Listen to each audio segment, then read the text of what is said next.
Há uma criatura tão temível nos relatos mais antigos da Grécia que, ao vê-la se erguer contra o céu, os próprios deuses do Olimpo abandonaram seus tronos e fugiram disfarçados de animais até o Egito. Eu sou o mensageiro. Nesta reportagem, vou revelar quem registrou essa história pela primeira vez, em quais manuscritos ela sobreviveu e o que o mito de Tifão ainda ensina sobre o caos que ameaça toda a ordem. Os gregos o chamavam de Tifão ou Tifeu, a mais temível de todas as criaturas nascidas da terra. Das suas costas erguiam-se 100 cabeças de serpente e dragão, com línguas de fogo escuro e olhos que lançavam chamas. Sua voz não era uma só, ora rugia como um touro ou um leão, ora latia como cães, ora soava quase humana, compreensível até para os próprios deuses. Nenhum monstro da mitologia grega chegou a ameaçar tanto o trono de Zeus. Segundo o relato mais antigo, Tifão foi o último filho de Gaia, a terra com Tártaro, o abismo mais profundo do mundo. Ele nasceu depois que Zeus venceu os titãs, filhos da própria Gaia, e os trancafiou justamente no Tártaro. A tradição sugere que Tifão foi concebido como resposta a essa derrota, a última tentativa da Terra de arrancar o poder das mãos do novo rei do Olimpo antes que seu reinado se firmasse de vez. O primeiro registro escrito que conhecemos sobre Tifão está na Teogonia, poema composto por Hesíodo por volta do século 8 ou 7 a.C. Nele, Hesíodo narra que Zeus, sozinho, enfrentou o monstro. Trovões, raios e o fogo do próprio Olimpo se ergueram na batalha, até que Tifão foi derrotado e lançado no Tártaro. É esse texto grego, e não um mito solto na tradição oral, que fixou Tifão como o inimigo mais poderoso que Zeus já enfrentou. Quem era esse homem que registrou o mito? Hesíodo se descrevia como um pastor de ovelhas da Beócia, na Grécia Central, que dizia ter recebido o dom da poesia das musas no Monte Helicon. Seus poemas, a Teogonia e os Trabalhos e os Dias, tornaram-se 2 dos textos fundadores da mitologia grega. Bustos posteriores tentaram imaginar seu rosto, sem nenhum retrato feito em vida. Como um poema de quase 3.000 anos chegou até nós. A Teogonia foi copiada à mão, geração após geração, primeiro em papiro no Egito helenístico, depois em pergaminho por monges bizantinos durante a Idade Média. Fragmentos de papiro achados no Egito confirmam trechos do poema e as cópias medievais mais completas surgem só séculos depois da morte de Hesíodo. Essa corrente de cópias, uma a partir da outra, é o que preservou Tifão até hoje. Séculos depois de Hesíodo, uma versão muito mais dramática da história ganhou forma. A biblioteca, atribuída a um autor conhecido como Apolodoro, um compilador que reuniu mitos gregos provavelmente entre o primeiro e o segundo século depois de Cristo. É nessa obra, e não na Teogonia original, que aparece o detalhe mais impressionante do mito. Os deuses do Olimpo fugindo, aterrorizados, disfarçados de animais. Foi essa versão expandida que moldou a imagem de Tifão que conhecemos hoje. Segundo esse relato, Tifão era tão colossal que sua cabeça alcançava o céu e seus braços se abriam de um lado a outro do horizonte. Das suas coxas para baixo, só serpentes enroscadas, das costas, 100 cabeças de dragão vomitando fogo e pedras incandescentes.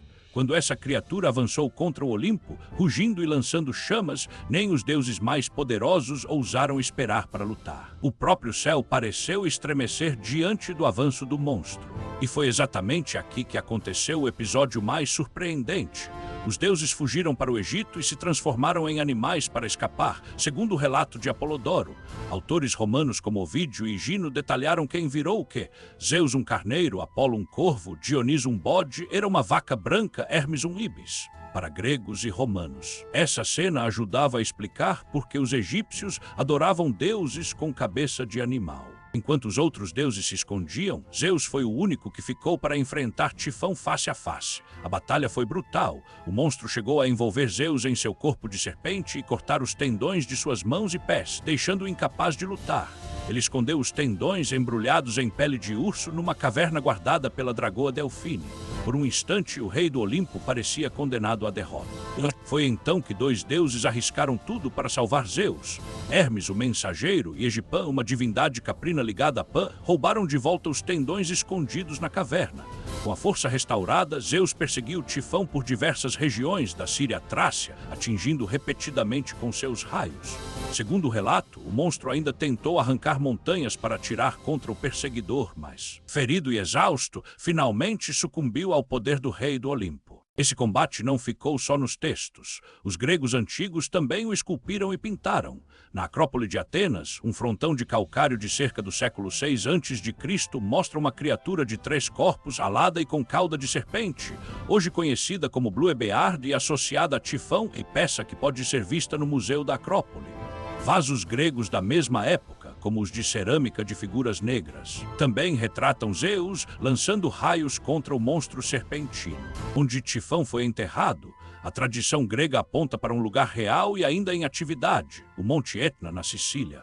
Já no século V a.C., o poeta Píndaro escreveu que o monstro jazia sob essa montanha, respirando fogo. Até hoje, o Etna é um dos vulcões mais ativos da Europa e os antigos viam em suas erupções a fúria contida de Tifão, ainda tentando escapar de sua prisão sob a terra. A história de Tifão não parou na Grécia arcaica. O poeta romano Ovídio, que escreveu por volta do ano 8 depois de Cristo, recontou a fuga dos deuses para o Egito em seus Metamorfoses. Já Nono de Panópolis, um poeta egípcio que escreveu em grego por volta do século V depois de Cristo, dedicou 2 cantos inteiros de sua obra Dionisíacas à guerra entre Zeus e Tifão, a versão mais longa e detalhada que sobreviveu da antiguidade. E é aqui que a reportagem revela o verdadeiro peso desse mito. Tifão não era só um monstro, representava o caos primitivo, a força bruta da natureza antes de qualquer ordem. A vitória de Zeus selou o Olimpo como poder definitivo sobre o mundo. E a fuga dos deuses para o Egito, disfarçados de animais, ajudava os gregos a explicar por que um povo vizinho adorava deuses com cabeça de animal. O mito, no fundo, era uma ponte entre 2 civilizações. Do pastor Hesíodo, há quase 3.000 anos, até os manuscritos bizantinos, os vasos pintados e os poemas de Nono de Panópolis, a história de Tifão atravessou impérios para chegar até você, agora nesta tela. Ela nos lembra que toda ordem, na mitologia ou na vida real, nasce de uma luta contra o caos. Se essa jornada pela origem dos mitos te fascina como fascina a mim, inscreva-se no canal e deixe nos comentários qual monstro grego você quer ver na próxima reportagem.